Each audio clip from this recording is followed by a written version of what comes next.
Terus bersuci, kalau ini simpel teorinya. Yang kita sucikan dua, lahir dan batin. Sebelum kita sholat ada bab namanya toharoh. Ingatlah kalau kita sedang wudhu toharoh, itu yang disucikan lahir. Sucikan juga batinmu. Siapa tahu masih najis, siapa tahu masih kotor. Ya konsep menyucikan diri paling simpel ya tadi, taubat terus ikhlas. Cuma prosesnya panjang. Kadang-kadang untuk penyucian batin orang butuh guru. Jangan disucikan sendiri pakai teori sendiri. Nanti kamu ngarang sendiri, Pak. Saya pokoknya ambil nafas 3 kali aja, Pak. Berarti sudah bersih.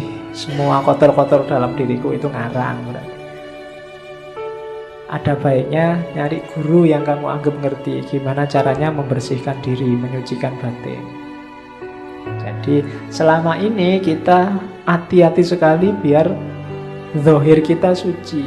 Mau sholat, jangan-jangan celanaku ini kotor, kena najis, terus ganti sarung. Jangan-jangan kan kita sering begitu. Ya bagus, cuma pernah nggak kita khawatir hati-hati dengan kesucian batin? Mau sholat dulu, batinku sudah suci belum ya? Jangan-jangan masih ada hasud, dengki, iri, cuek, dan seterusnya. Itu menyucikan batin. Jadi jalannya dua, taubat sama ikhlas.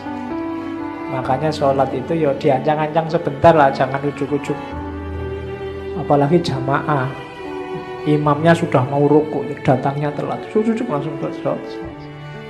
Ya ambil nafas sebentar, konsentrasi, bersihkan. Kalau lahir kan sudah, bersihkan batinnya. Sadari bahwa ini sedang berhadapan dengan Allah.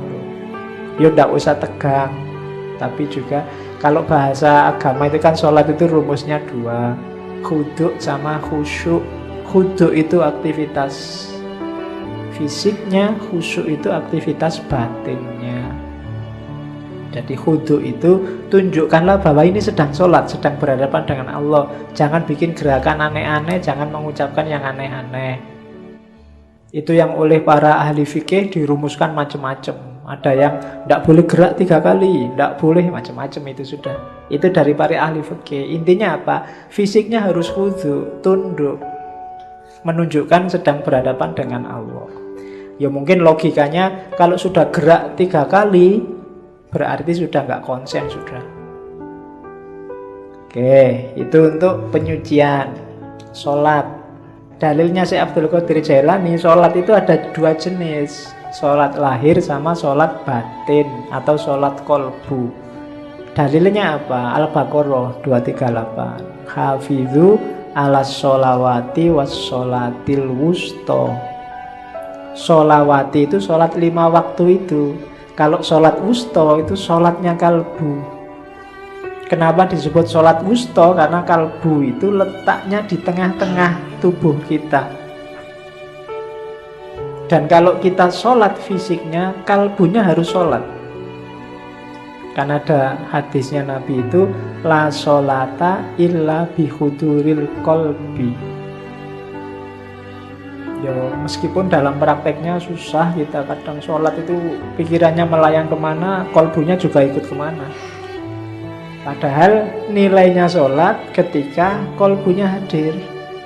Dan sholat itu kan berhadapan sama Allah, namanya munajat. Munajat itu bahasa gaulnya curhat. Ketemu, curhat, ngobrol sama Allah. Dan pasti tidak lewat mulut. Curhat kita sama Allah itu pakai hati. Makanya ada wassolatul wusto dan ada sholat kolbu. Nah, dirumuskan oleh Syekh Abdul Qadir Jailani, kalau sholat wajib yang lahir itu cuma 5.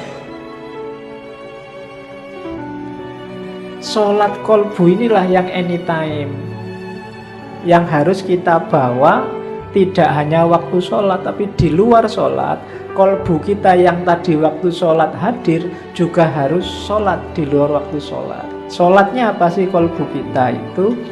Ini loh. Jadi sholat kolbu itu tidak ada waktunya.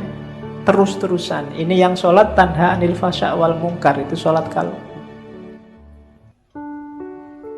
Biar sholatnya tidak fisik saja, dilakukan terus-terusan. Yo, simbolisnya masjidnya itu hati, harus berjamaah. Berjamaah itu apa? Seluruh anggota tubuh, seluruh batin harus ikut. Kemudian imamnya apa? Ketundukan pada Allah. Kiblatnya apa? Ya Allah yang ada di mana-mana. Jadi kalau sholat wajib yang 5 waktu, simbolisnya sama semua ngadep kiblat. Tapi sholat kolbu ini karena di mana-mana ada Allah, ya segala aktivitas kita, saya ngaji ngadep ke timur, kamu ngadep ke barat, ada yang ngadep ke utara, ada yang ngadep ke selatan. Kalau ini dalam rangka tunduk pada perintahnya Allah, itulah sholat kolbu. Wajahnya Allah ada di mana-mana. Jadi hidup yang selalu mempertimbangkan apa keinginannya Allah, apa yang dimaui Allah. Itulah sholat kolbu. Prinsipnya apa? Katanya Syekh Abdul Qadir Jailani, iyyaka na'budu wa iyyaka nasta'in. Sehari-hari hidup kita bawalah iyyaka na'budu wa iyyaka nasta'in. Hanya padamu ya Allah aku tunduk, aku menyembah, dan hanya padamu aku minta tolong. Jadi meskipun keluar dari masjid, sudah selesai sholat wajibnya, kolbunya harus tetap sholat, tetap iyyaka na'budu wa iyyaka nasta'in. Inilah nanti kualitas sholat yang bisa tanha anil fahsya wal mungkar. Jadi kalau kalian heran, Pak, ini ada orang sholat wajibnya rajin, tiap hari ke masjid, 5 waktu gak pernah telat, tapi kok masih mau korupsi ya? Masih mau menyakiti orang lain ya? Kata-katanya masih menyakiti hati orang lain. Nah, itu yang sholat baru fisiknya, kalbunya belum sholat. Katanya Syekh Abdul Qadir Jailani, ya harus sholat kolbu. Tidak hanya di masjid, tapi setiap detik kehidupannya isinya adalah sholat.